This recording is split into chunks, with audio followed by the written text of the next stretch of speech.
আপনি যেটাকে মবক্রেসি বলছেন, এইটাকে প্রাচীন গ্রিসের ডেমোক্রেসি বলা হতো। অ্যারিস্টটল বলতেন ডেমোক্রেসি হচ্ছে শাসন ব্যবস্থা, 6 প্রকারের শাসন ব্যবস্থার কথা উনি বলেছেন, সবচেয়ে খারাপটা হল ডেমোক্রেসি। ডেমোস মানে আপনি যেটাকে মব বলছেন সেইটাই, জনগণের। কিন্তু কেন এটা বলেছেন, আমাদের ইতিহাসে ফিরে আসি। ধরুন যখন 1857 সনের সিপাহী যুদ্ধ, যেটা ইংরেজরা বলেন, আমরা যেটাকে ভারতের প্রথম স্বাধীনতা সংগ্রাম মনে করি, সেটার পরে ইংরেজদের নীতির মধ্যে একটা ব্যাপক পরিবর্তন এসেছিল। তারা চেয়েছিল ভারতীয় এলিট বাহিনী তাদের সাথে সহযোগিতা করুক।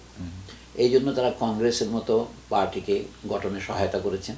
মনে রাখতে হবে যে ইংরেজের পরামর্শেই কংগ্রেস গঠিত হয়েছিল, ভারতীয়রাও চেয়েছিল। তারপরে মুসলিম লীগ হলো, অন্যান্য পার্টি হলো, আমরা জানি। কিন্তু এই পার্টিগুলোর রাজনীতি ছিল আবেদন নিবেদন কেন্দ্রিক। এটা ব্যাপকভাবে শক্তিশালী হলো।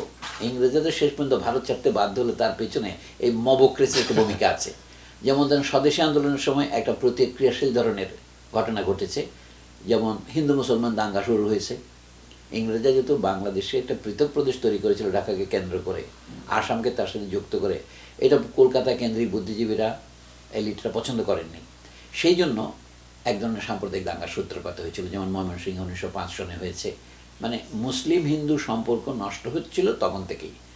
ইংরেজরা এটাকে কিছুটা উস্কানি দিয়েছে। তারপরে মহাত্মা গান্ধী যখন প্রথম মহাযুদ্ধের পরে ফিরে এলেন দক্ষিণ আফ্রিকা থেকে ভারতে, তখন তিনি প্রথম ব্যাপক গণ আন্দোলনের সূচনা করলেন, যেটার একটা নাম আমরা পেয়েছি খেলাফত আন্দোলন আর অসহযোগ আন্দোলন।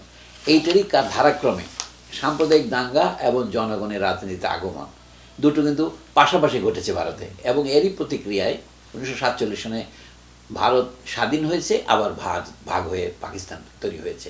তারই প্রতিক্রিয়ায় 1971 সনে, অর্থাৎ পাকিস্তান যে আমাদের জাতীয় সমস্যার সমাধান করেনি, সেই জন্যই বাংলাদেশ হয়েছে।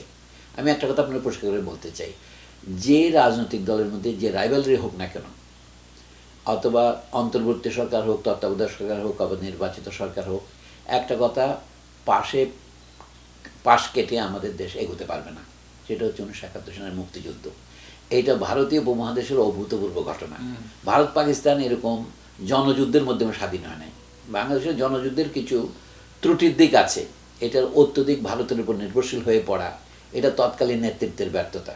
দ্বিতীয়টা হলো, এখন আসছে আপনার মবক্রেসির কথায়, গত সরকার, আমি বলবো শেখ মুজিবের সরকার এবং শেখ হাসিনার সরকার দুটোই, আওয়ামী লীগ সরকার দুটোই আমলে, ওইটা 3.5 বছর, এটা অনেক বছর, তো দুই আমলে মিলে প্রায় 20 বছর তারা শাসন করেছেন। এই শাসনের মধ্যে তারা একটা জিনিস ভুল করেছেন, মুক্তিযুদ্ধটাকে তারা শুধু আওয়ামী লীগের দলীয় যুদ্ধ হিসেবে দেখাতে চেষ্টা করেছেন। ফলে মুক্তিযুদ্ধের সমর্থক বিশাল একটা গোষ্ঠীকে তারা পর করে দিয়েছেন। এর ফলে মুক্তিযুদ্ধের বিরোধিতা যারা করেছিলেন তারাও কিন্তু কম ভোট পায়নি 1970-এ, এটাও খেয়াল রাখতে হবে। শতকরা অন্তত 25 ভাগ ভোট তারা পেয়েছিলেন। তো তাদের সাথে আওয়ামী লীগের ব্যর্থতার কারণে আওয়ামী লীগের বিরুদ্ধে যেমন জাসদ গিয়েছে, আরও অন্যান্য শক্তি বিদ্রোহ করেছে, সবগুলো মিলে একটা ব্যাপক অসন্তোষ জমা বেঁধেছিল। কাজে যখনই গণ আন্দোলন মাঠে আসে, ধরেন 1971-এর পরে জাসদ গণ আন্দোলন করতে না পেরে করছিল কি, তারা প্রায় গণবাহিনী গঠন করেছিলেন। এই কাহিনী আপনি কিছুটা জানেন। তারপরে এরশাদ বিরোধী গণ আন্দোলন সূত্রপাত হলো আবার।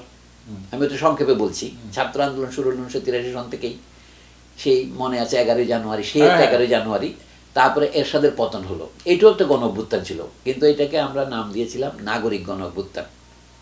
এরশাদ ক্ষমতা হারালেন, খণ্ডিত নাগরিক, হ্যাঁ নামে সেইটাই তার চেয়েও ব্যাপক আকারে হয়েছে 2024, এটা স্বীকার করতে হবে আপনাকে। তার মানে দেখাচ্ছে কি, 1972-এ আমাদের দেশে আমরা যে আকাঙ্ক্ষা নিয়ে শুরু করেছিলাম, সেটার মধ্যে একটা বড় ব্যাপার ছিল জনগণের মধ্যে বৈষম্য কমানো, যেটাকে আমরা সাম্য শব্দ দিয়ে সংজ্ঞা করেছিলাম। কেউ কেউ এটাকে সমাজতন্ত্র বলতে চেয়েছিলেন। সমাজতন্ত্র না হোক, দেশে গণতন্ত্র প্রতিষ্ঠিত হওয়া তো বাধ্যতামূলক ছিল, সেটা হয়নি। এই না হওয়ার কারণে বারবার জনগণকে মাঠে নেমে আসতে হয়েছে। এখন বলি, আপনার মবক্রেসি কেন বলছেন, 2024-এ যে আকাঙ্ক্ষা থেকে পূর্ববর্তী সরকার পরাজিত হয়েছে, কিন্তু সেই আকাঙ্ক্ষার কোনো বাস্তবায়ন হয়নি দেখে অন্তর্বর্তী সরকারের সিদ্ধান্ত সব মহল, অর্থাৎ আন্দোলনে অংশগ্রহণকারী সব মহল মানতে পারেনি। না পারার জন্য তারা তাদের স্ব আদর্শ বাস্তবায়নের জন্য তারা যমুনা ঘেরাও করা শুরু করেছে, তারা বিভিন্ন জায়গায় আন্দোলন করেছে, কেউ কেউ চাঁদাবাজিও করেছে। কিন্তু এর ব্যাপক আকাঙ্ক্ষাটা বুঝতে হবে। আমি এই জন্যই বলবো, 24-এর 5ই আগস্ট যে সাফল্যটা এসেছিল সেটা বাস্তবায়িত হয়নি। কেন হয় নাই? আদর্শ একটা উদাহরণ দিচ্ছি, পুরনো সরকারের রাষ্ট্রপতিকে ক্ষমতায় বহাল রাখা হয়েছে। তাহলে পুরনো সরকারের পতন হলো কীভাবে? পুরনো সরকারের পার্লামেন্ট বাতিল করা হলো, কিন্তু সংবিধানটা রেখে দেওয়া হলো। দেশে একটা সামরিক অভ্যুত্থান যেখানে হয়েছে পৃথিবীতে, সেখানে সংবিধান স্থগিত হয়। এখানে সংবিধান স্থগিত না করে এই যে গোজা মিলন, এটা রবীন্দ্রনাথ ঠাকুরের শব্দ, গোজা মিলন দেওয়া, যেটাকে আমরা সংক্ষেপে গোজা মিল বলি, এইটা হচ্ছে মবক্রেসির আসল কারণ।